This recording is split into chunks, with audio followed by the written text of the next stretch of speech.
Have you ever had the experience of having a problem where you are caught up thinking about all of the possible negative outcomes that could occur? Have you ever experienced the anxiety caused by the uncertainty of what could happen? If so, you have been the victim of your thinking. The fact is, it's actually just a bunch of thoughts, a mix of real-time conscious thoughts underpinned by an unconscious program that is developed in early childhood through adolescence and adulthood until it has become a default mechanism for the way you perceive and understand your world. And these immaterial thoughts and programs can have tremendous material consequences in your life.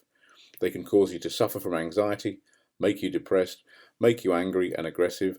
They can compromise your immune system and make you physically and mentally ill. The truth is that your thoughts create what you experience, so your life becomes a mirror of your internal processes. I learned something many years ago, and that was that I can't control everything that happens in my external world, but I can control what goes on inside of me. I can choose to control my thoughts, which is true freedom. And many people want certainty in their lives. They want a predictable future as they believe that will give them stability and happiness. But life doesn't happen like that, because life has a way of throwing a curveball at you every now and again, and when that happens, happiness quickly disappears. And that is because it isn't true happiness. What they mistook for happiness was momentary pleasure based on the temporary absence of fear and uncertainty. There are so many external factors that you can't control.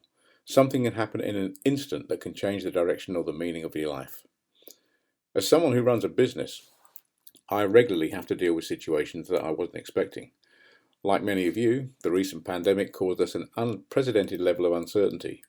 We had to cancel and reschedule courses, refund those who had paid, who now couldn't attend or who had become ill, and all of this while still having to pay all the expenses that come from running a business.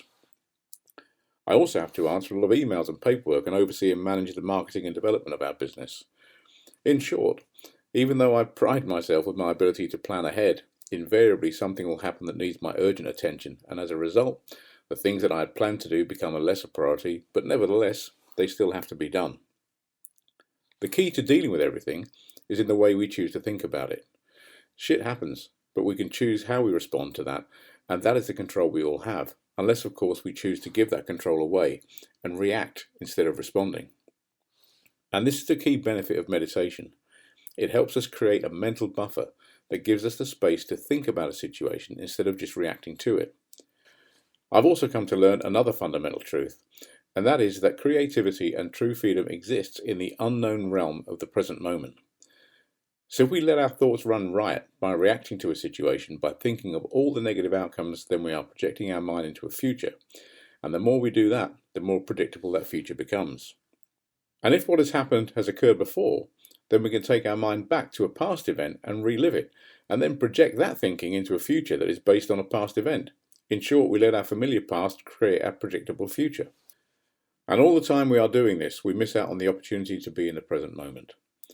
There was once an 8th century Buddhist master called Shantideva who said, "If something can be done about a situation, what need is there for dejection? And if nothing can be done about it, what use is there for being dejected?" It's never what happens to you that determines how you feel or act. Everything is determined by the way you choose to think about what has happened. In short, it is the perspective and the meaning that you give to it. This is your power, but it is also your curse. You see, when you think a certain way, neurological networks are created in your brain, and the more you think about something in a certain way, the more those networks grow. This is known as Hebbian associative learning. So if you become angry, you create a network for anger, and the more you become angry, the larger that network grows, and the easier it becomes for you to repeat that response. In addition, a part of your brain called the hypothalamus produces chemicals that flood your body and interact with every one of the 50 to 60 trillion cells in your body. A negative thought will create toxins, whereas a positive thought will create nutrients. But here's the thing.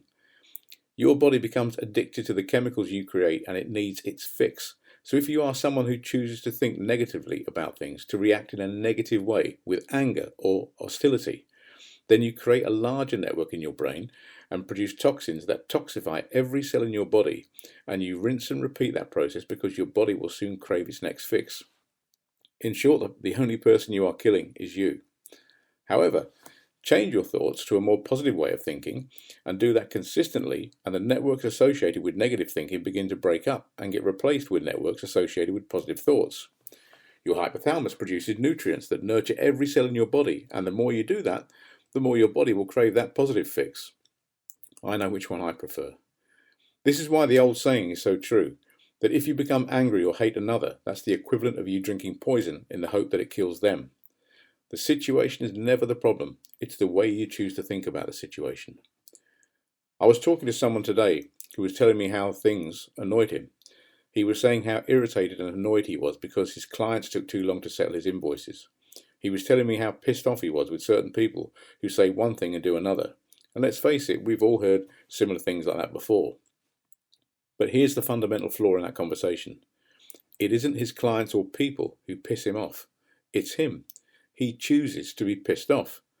And if you ever hear anyone say, "I can't help it, it's just the way I am," that's a very flawed statement too, because A, you can help it, and B, if it's a reaction, then what you have done is create a large network in your brain that has developed and grown because you keep repeating the same pattern. And C, you are also probably very addicted to the toxic chemicals, so another reason it's just the way you are is because you need your fix. We all should learn how to discipline and control one's own mind. Our thoughts are nothing more than exactly that, a thought. And you are the creator and therefore the controller of your thoughts. And if you understand this, then you can take control of your life and create a happier life. You also need to stop trying to control everything, simply because you can't. You need to let things go, particularly past events or situations that no longer serve you, especially if they are toxic and negative. One thing you can do is actively become more conscious of your thoughts and the patterns that control your thinking, and meditation is a great way of doing that. Writing your thoughts down when you have them will help you spot any patterns in your thinking, so then you can take the intentional steps to change those patterns. Don't be too hard on yourself either, as you need to be as non-judgmental as you can, even on yourself, otherwise you feed the very thing you're trying to change. Simply by observing your thoughts, you can start the process of changing them. I hope that helps you take more control of your life. Have a great day.